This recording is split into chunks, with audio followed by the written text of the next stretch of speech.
Bismillahirrahmanirrahim. Assalamualaikum warahmatullahi wabarakatuh. Alhamdulillah, bersama saya lagi pada kali ini Muhammad Redha bin Muhammad. InsyaAllah kita akan membincangkan berkaitan dengan Al-Quran dan Al-Qiraat. Dan dalam video kali ini kita akan berkongsi berkaitan dengan Surah As-Saff. Surah As-Saff. Apakah isi kandungan yang terdapat dalam surah ini? Apakah yang boleh kita tadabbur ataupun kita mengambil pengajaran daripada surah yang ringkas ini? Jadi kepada sesiapa para penonton yang masih baru dalam channel saya, jadi boleh subscribe channel saya supaya kita tidak terlepas video-video bermanfaat yang akan datang berkaitan dengan Al-Quran dan Al-Qiraat. Jadi insya-Allah sebagai pengenalan ataupun pendahuluan kepada surah As-Saff. Surah ini adalah surah Madaniyah. Kategori dia Madaniyah, iaitu surah yang diturunkan selepas hijrah Rasulullah sallallahu alaihi wasallam ke Madinah. Maka surah-surah jenis ini yang selepas hijrah dikategorikan sebagai surah Madaniyah, termasuklah surah As-Saff. Nah, surah ini adalah surah yang ke-61 mengikut tertib daripada Al-Fatihah, Al-Baqarah sampailah As-Saff nombor 61. Dan ia berada pada juzuk yang ke-28 dan mempunyai hanya 14 ayat. Jadi pendek sajalah, surah ini pendek saja, lebih kurang satu muka setengah. Boleh dilihat pada juzuk yang ke-28. Jadi As-Saff, nama surah ini surah As-Saff. Apakah maksud As-Saff? As-Saff bermaksud barisan. Barisan itu kita panggil sebagai saf. Sebab tu kita dalam solat kita kata luruskan saf. Itu adalah barisan solat. Jadi surah ini As-Saff bermaksud barisan dan disebut dalam ayat yang keempat. Fi sabilihi saffa. Ayat keempat pada surah inilah. Dan surah ini temanya adalah menolong agama Allah Subhanahu wa taala. Boleh lihatlah satu persatu ayat dia secara ringkas kita lihat.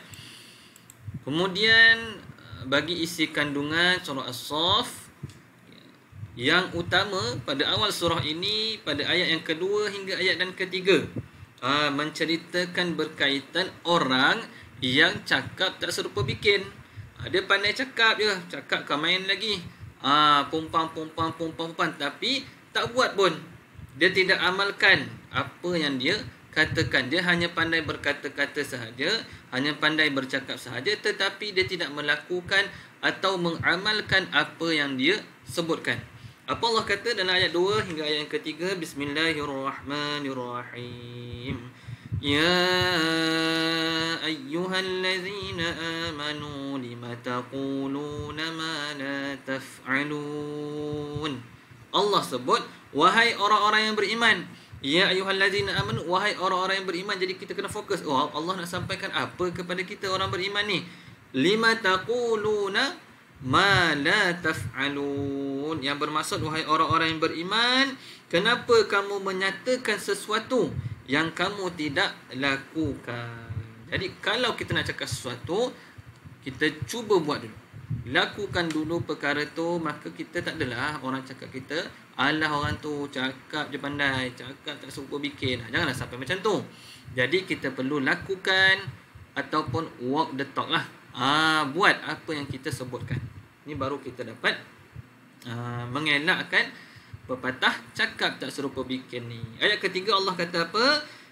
Kabura maqatan 'indallahi an taqulu ma la taf'alun. Yang bermaksud, sangatlah dibenci di sisi Allah jika kamu menyatakan apa-apa yang tidak kamu kerjakan. Jadi kena hati-hatilah. Allah tak suka kalau kita cakap tak serupa bikin, hanya pandai berkata sahaja tetapi tidak melakukan atau mengamalkannya. Jadi kena elaklah. Ayat keempat dalam surah As-Saff, iaitu disebutkan dalam ayat ini perkataan saffa. Innallaha yuhibbul ladzina yuqatiluna fi sabilihi saffa ka'annahum bunyanun marsus. Ayat ni kata apa? Sesungguhnya Allah mencintai orang yang berperang di jalannya dalam barisan yang teratur. Jadi Allah suka orang yang pergi berperang pada jalan Allah. Berjihad fi sabilillah. Dan Allah sebut lagi dalam barisan yang teratur. Itu yang kita sebut sebagai saf tadi.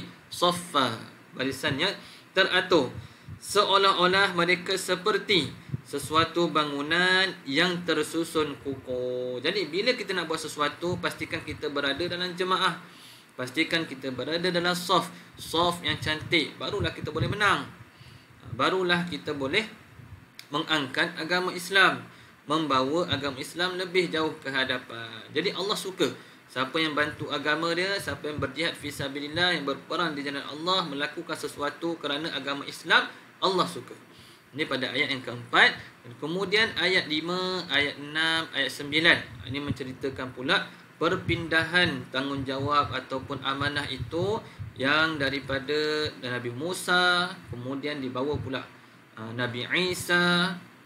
Nabi Musa membawa Taurat, Nabi Isa membawa Injil, kemudian sampai kepada kita umat Nabi Muhammad, yang mana kita membawa kitab suci, kita membaca selalu, mengamalkan kitab suci Al-Quran. Dalam ayat kelima yang bermaksud, dan ingatlah ketika Nabi Musa berkata kepada kaumnya, wahai kaumku, mengapa kamu menyakitiku, sedangkan kamu mengetahui bahawa sesungguhnya aku ini utusan Allah kepadamu. Jadi Nabi Musa sendiri dah kata dah pada kaum dia, Nabi Musa adalah utusan Allah, Rasulullah. Dan kemudian pada ayat ke-6 Nabi Isa pula. Dan ingatlah ketika Nabi Isa putera Maryam berkata, wahai Bani Israel, sesungguhnya aku adalah utusan Allah kepadamu. Jadi dia perpindahan lah.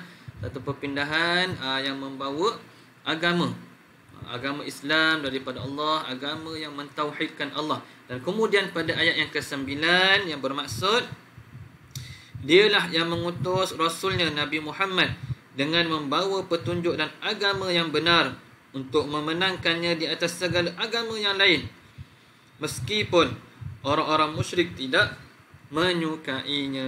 Jadi yang terakhir sekali adalah agama Nabi Muhammad SAW, agama Islam, umat Nabi Muhammad yang membawa risalah daripada Allah, yang selalu membaca kitab Allah, iaitu Al-Quranul Karim. Jadi itu sekadar itu sahaja perkongsian ringkas berkaitan dengan surah As-Saff yang hanya mempunyai 14 ayat sahaja. Boleh kita mengambil beberapa pengajaran dan manfaat daripada surah ini. Mudah-mudahan bermanfaat. Sharekan, kongsikan kepada rakan-rakan yang lain video ini supaya sama-sama kita dapat mengambil manfaat. Wallahu a'lam. Assalamualaikum warahmatullahi wabarakatuh.